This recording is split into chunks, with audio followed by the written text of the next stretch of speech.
ప్రజా ఫిర్యాదులకు జవాబుదారీ ఉండాలన్న ముఖ్యమంత్రి చంద్రబాబు ఆదేశాలపై రెవెన్యూ శాఖ కదిలింది. రెవెన్యూ శాఖ సేవలు కోరుతూ ప్రజలు ఇచ్చే దరఖాస్తుల స్వీకరణ, పరిష్కారానికి సంబంధించి కార్యాచరణ ప్రణాళికను రూపొందిస్తోంది. ప్రతి జిల్లా కలెక్టరేట్ పరిధిలో రెవెన్యూ డెస్క్ ఏర్పాటు చేయాలని నిర్ణయించింది. దీన్ని స్పెషల్ రెవెన్యూ డెస్క్ గా పరిగణిస్తారు. మన్యం జిల్లాలో collector Prabhakar Reddy revenue clinic నిర్వహిస్తున్న సంగతి తెలిసిందే.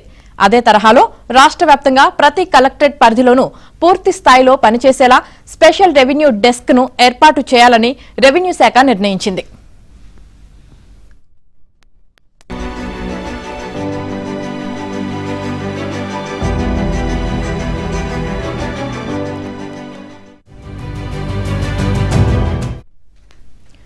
మొన్న రెవెన్యూ మంత్రి అనగాని సత్యప్రసాద్ అధ్యక్షతన జరిగిన కీలక భేటీలో ఈ నిర్ణయం తీసుకున్నట్లు తెలిసింది.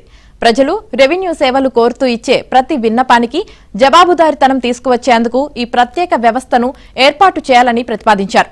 ఈ డెస్క్ కు డిప్యూటీ కలెక్టర్ స్థాయి అధికారిని నియమిస్తారు. ప్రతి సోమవారం వచ్చే అర్జీలతో పాటు సాధారణంగా కలెక్టరేట్ కు వచ్చే విన్నపాలను కూడా ఈ డెస్క్ పర్యవేక్షిస్తుంది.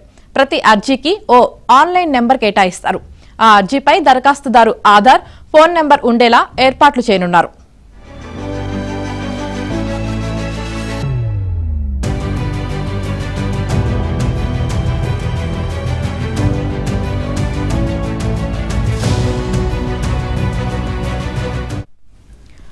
పౌరుల నుంచి వచ్చే అర్జీలు డెస్క్ తీసుకున్నాక దాని పరిష్కారం ఎలా ఉంటుందో తెలిపే కార్యాచరణకు సంబంధించిన సర్టిఫైడ్ కాపీని దరఖాస్తుదారుకు అందించనున్నారు.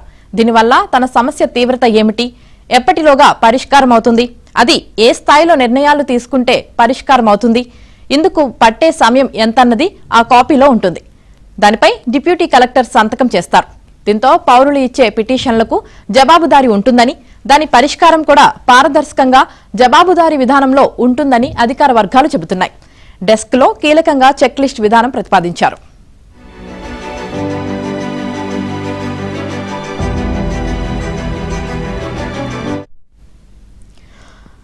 ఒక పిటిషన్ ఎప్పుడు వచ్చింది, దానిపై ఇచ్చిన కార్యాచరణ ఏమిటి, అది ఇప్పుడు ఏ స్థాయిలో ఉంది, అంతిమంగా దాని పరిష్కారం ఏ స్థాయిలో ఉంటుంది, ఇంకా పిటిషన్ ఇచ్చిన పౌరుడికి సర్టిఫైడ్ కాపీ ఇచ్చారా వంటి అంశాలు అందులో ఉంటాయి.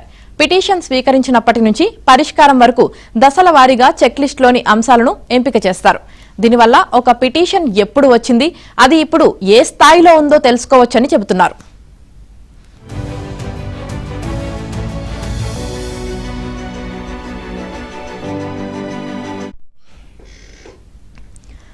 ప్రత్యేక సాఫ్ట్వేర్ రెవెన్యూ డెస్క్ కు పౌరులు ఇచ్చే పిటిషన్లు తీసుకోవడం, వాటి పరిష్కారం, ఇంకా అవి తిరిగే మార్గాలను ప్రభుత్వ స్థాయిలో తెలుసుకునేలా ప్రత్యేకంగా ఒక సాఫ్ట్వేర్ ను రూపొందించాలని రెవెన్యూ శాఖ భావిస్తోంది.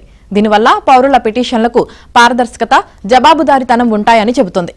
ఒకే అంశంపై పౌరులు పిటిషన్లు ఇస్తున్నారా, గతంలో ఇచ్చిన దానిపై తీసుకున్న నిర్ణయాలు ఏమిటి, వాటి కార్యాచరణ ఎలా ఉందనేది కూడా ఈ సాఫ్ట్వేర్ ద్వారా తెలుసుకునే ఏర్పాట్లు చేయాలనుకుంటున్నారు. ప్రజల నుంచి తీసుకునే పిటిషన్లపై మండల, జిల్లా స్థాయిలో కేవలం ఈ ఆఫీస్ ఫైల్స్ పైనే నడిపించనున్నారు. ఈ దిశగా సాఫ్ట్వేర్ ను డెవలప్ చేయాలనుకుంటున్నారు.